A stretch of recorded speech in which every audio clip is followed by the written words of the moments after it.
The important thing for season 2 is that in all aspects we move it forward. So we move her character forward, we move the plot forward, the relationships, the dynamics between the relationships have to advance and have to progress.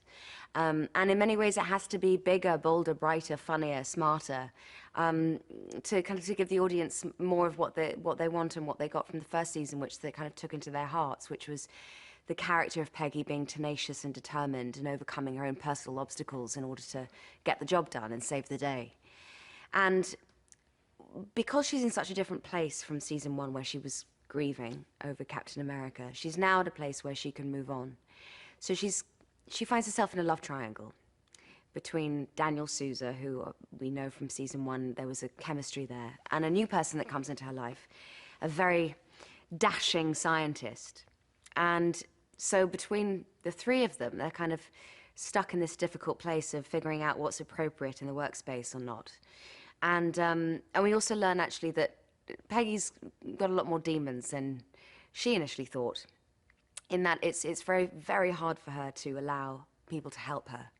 So it means that it's very hard for her to have intimacy with people.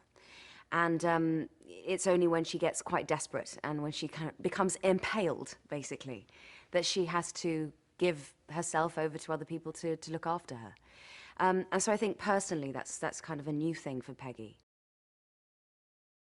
What's fantastic about coming back for a second season is we can introduce different characters that are they're in some ways actually equal to Peggy, but are working for the dark side, as it were. So we have someone like Whitney Frost.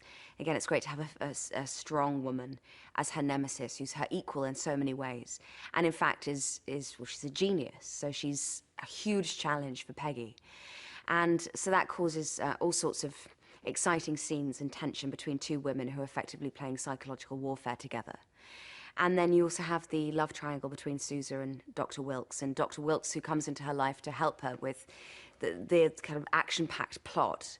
And there's something about him that I think would remind Peggy of Steve Rogers, in that he's very earnest, he's a good man, he's essentially a good human being, trying to do the right thing in a very difficult circumstance. And also, because of his race, he is a minority. And she relates to that, being a woman in this male-dominated environment. So she's had to fight in some ways that she can kind of relate to in how he's had to fight, and he's had to do it a lot more so than she has. And I think she greatly admires that. And there's something that I think Peggy is attracted to in a man is morality, but also ambition, and a determination to overcome obstacles, whether they're personal or external obstacles, to save the day, to save the world. And so there's a running theme in her love life because of that. That's her relationship pattern. We do the opposite. We do everything we possibly can to make them feel unwelcome in an attempt to break the ice. So we'll encourage them to prank with us, to dub smash with us, and we'll tease each other a lot. And so it's not kind of like a cotton wool, come, welcome to our loving family. There is that, but it's done with a kind of a school ground mentality of having as much fun as we possibly can to make each other giggle. And I find that actually, if there's a lot of humor on set, which does come in the form of pranking and people are being encouraged not to take themselves seriously but to take the work seriously, it creates a very healthy working environment. But I think, you know, we've had lots of people back from season 1, but we've also had lots of new people in the crew as well. And we have new writers, and of course all the directors are new, as well as cast members. So it's a great kind of mix of people who came from season 1 feeling very excited to be back and excited to move the whole story on. And then we have this new wave of energy coming in with it, like a breath of fresh air, offering new insight and new ideas. So it makes for really exciting work because people are bringing very different things this year than they were last year. When you think about the fans I've met at conventions, comic book conventions this year, they've taken Peggy as a symbol of strength, and they say things like, what would Peggy do? What would Peggy say? They've given me gifts saying, you know, I know my value, you know, quoting dialogue from the first season, and saying things like I can on bracelets and jewelry and cross-stitching patterns. you know, journal covers and little dolls. I have a little dinosaur Peggy with a red hat, and they really have been drawn to her as a role model of someone that, despite personal difficulties, carries on, and in doing so finds her in a much more empowered place than indulging in their own pain. And I find, as an actor, that to be very inspiring, and it helps kind of give me the strength to kind of to carry on sometimes in times when I'd want to kind of lull or be tired or be bored or moan or have a pity party. I just think that there isn't time for that in Peggy's world, because there's too many important things going on to really reflect, and I find that quite refreshing. The biggest challenge is her creating some kind of balance between her professional life and her personal life, of which she can become a fully rounded whole person. Because at the moment, I think she tends to use her work as an excuse not to address certain issues that she has within herself. And she avoids her loneliness by kind of escaping into the world of work and espionage and the excitement and the adrenaline that her work gives her. And now we have two people come into her life that, since Steve Rogers, have started to open up her heart a little bit.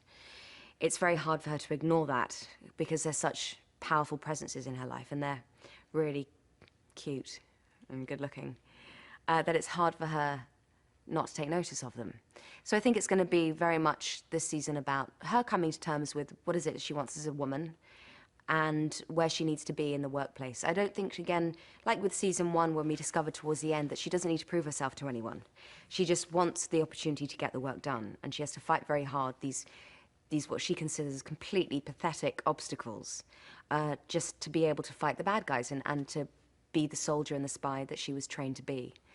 And this is a season now where professionally she is now taking matters into her own hands a lot more, because she's been given a little bit more power.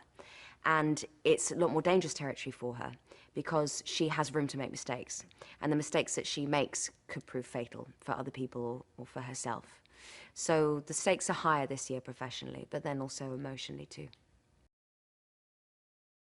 In season 1, it was a very sensitive time between Peggy and Howard, because they had to have a very real, difficult conversation where she felt betrayed by him. And in doing so, I think it made their relationship a lot more authentic. It meant that they had room to truly be themselves with each other, because they'd gone to a different kind of level of friendship.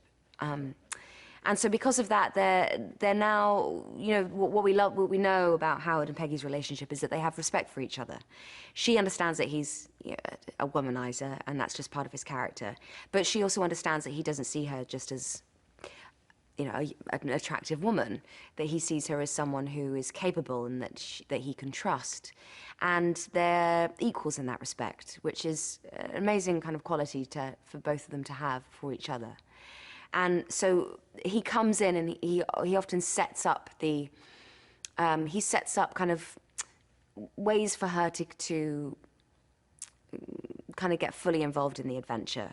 And he enables her, through his incredible inventions and his genius ideas, to be able to be that much smarter in her fighting and in her strategies and her espionage.